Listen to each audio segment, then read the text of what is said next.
आपलं झणझणीत भरीत तयार आहे। चला तर बघू। आपण वांगे गॅसवरच भाजून घेऊया। गॅसवर खरपूस भाजून घ्यायचे, त्याला तेल वगैरे लावून घ्यायचं आणि मस्तपैकी आलटून पालटून आपण छानपैकी वांगे भाजून घेऊया। असं जर आपण उभं ठेवून जर वांगं भाजलं ना तर सगळ्या प्रकारे व्यवस्थित भाजलं जातं वांगं। तुम्ही बघू शकता आपले वांगे हे व्यवस्थित भाजले गेलेले आहेत। तर ते पूर्ण आलटून पलटून आपल्याला हे वांगे भाजायचे। कधी कधी काय होतं की जे मागचा जो भाग आहे तिथं कच्चं राहून जातं आणि शिजलं का नाही हे बघण्यासाठी तुम्ही असं दाबून बघू शकता ते व्यवस्थित शिजलेलं आहे, किंवा सुरी पण घालून असं बघू शकता। तर हे बघा आपलं वांगं पूर्ण शिजलेलं आहे। आता आपण ह्याची जी वरची वांग्याची साल काढून घेऊया। मी वांगे थंड झाल्यानंतर त्याची साल ही काढून घेतलेली आहे। तुम्ही हाताने पण तिला मॅश करू शकता। वांगे पूर्णपणे मॅश करून घेतलेले आहेत आणि वांगे भाजतानाच मी थोड्याशा मिरच्या ह्या भाजून घेतल्या की स्मोकी फ्लेवर येण्याकरता। या मिरच्या मी मिक्सरला लावून ठेचा बनवून घेते। ठेचामुळे खूप छान लागतात भरीत। तेल गरम झालेले तुम्ही बघू शकता। त्याच्यामध्ये आपण थोडीशी मोहरी टाकूया।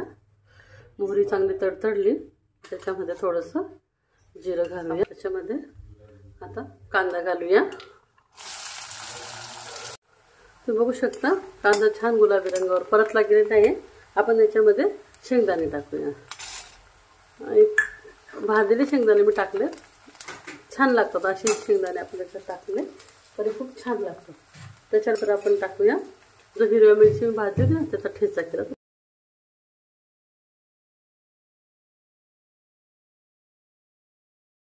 घेऊया।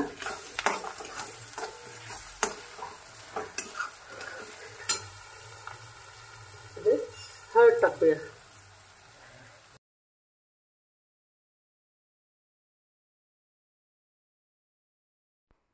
तेल चांगलं गरम असल्यामुळं सगळं व्यवस्थित तळलं जातं आहे आपल्या कढईमध्ये।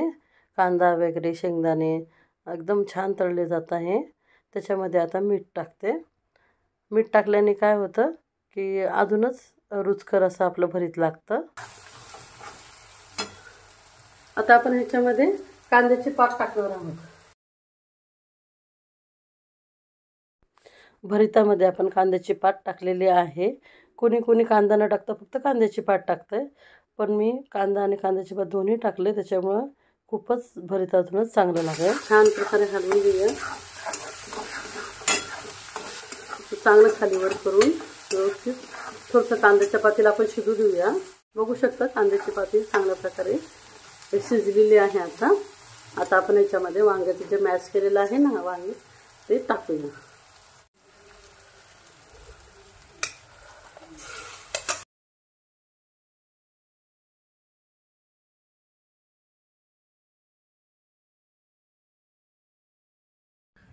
भरीत हे एकसारखं आपल्याला खालीवर करायचं आहे, नाहीतर काय होईल की भरीत खाली चिकटून जाईल। त्याकरता आपण सारखं हलवून घेतोय त्या भरिताला।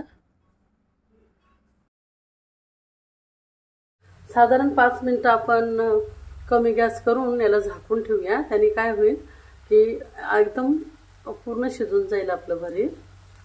5 मिनिटं झालेले आहेत। आपण असं झाकण उघडून घेऊया। भरीत खूपच छान झालेलं आहे आपलं। बघू शकता तुम्ही, खूपच बघता क्षणी तोंडाला पाणी सुटेल असं आपलं भरीत झालेलं आहे। चला तर मग आपण सर्व करूया।